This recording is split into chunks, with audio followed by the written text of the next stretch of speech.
Hi, and welcome to the Challenge series. In this series, I will walk you through the various challenges that are proposed to the IDCube community. My name is Helena, and today I'll be talking about Challenge 1, Uncover the Fire. There are several blog posts that go along with this challenge, and I'll link them in the description below. To start, let's open the already converted Tucson file. You can find the link in the description below. Go to File, open Hyperspectral Data, and find where you downloaded it. Here is the Tucson Fire file. Now, let's crop the image to focus on the mountains, since we know that the fire took place there. So go to Data Reduction and Spatial Crop. You can almost see that there's some sort of smoke right here, so we'll take a little bit of this mountain off and a bit of the city as well. And then click Apply.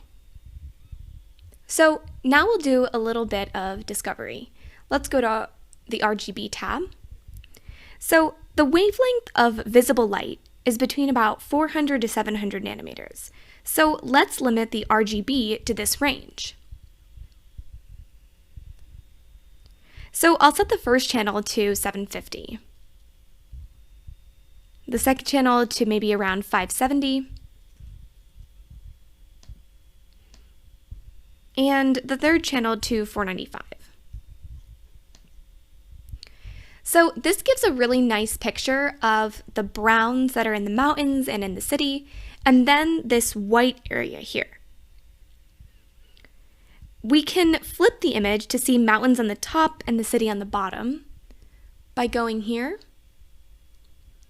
city on the bottom, mountains on the top, and what appears to maybe be smoke. Now let's try the near infrared.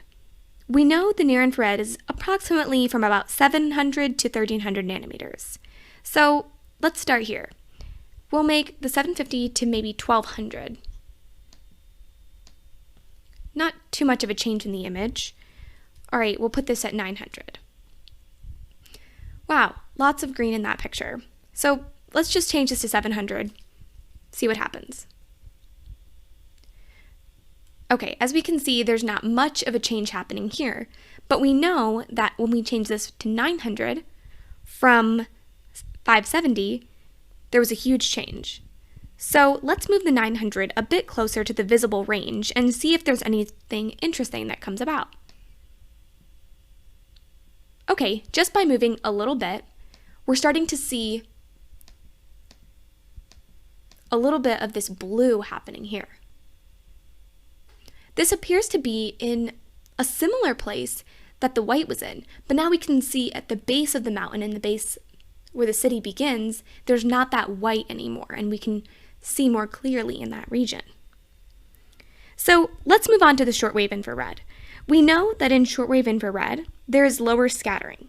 Our hypothesis is that the scattering within the smoke will disappear in the shortwave infrared. The shortwave infrared has a range from about 1000 to 250 nanometers. So let's change the 1200 to 2400 and see what happens. So as we can see, there is now red coming up over in this region, a little bit right here, and then a little bit more at the top there. So that's interesting. So even with this one change, we can see that the smoke actually disappeared. So let's watch carefully. I'm going to toggle between 2400 and the 1200 in the first channel. We see this blue here, and even if we go back to 750, we see even the stronger smoke covering the mountains. So I'll flip back to 2400, and now it's as if the smoke has disappeared.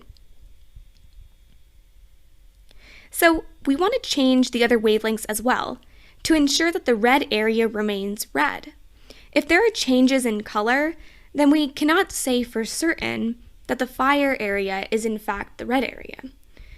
The red may be misleading and simply an artifact that is seen in the shortwave infrared. So we'll go 2400 here, 1200 here.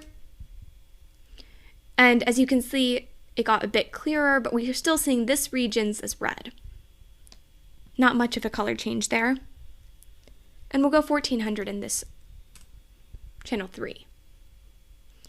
So it also appears that this red is different than this red.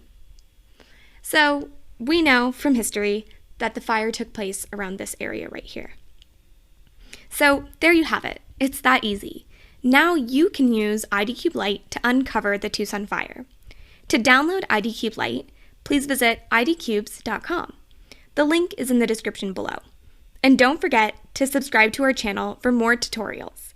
Thanks for tuning in to our new challenge series. See you next time.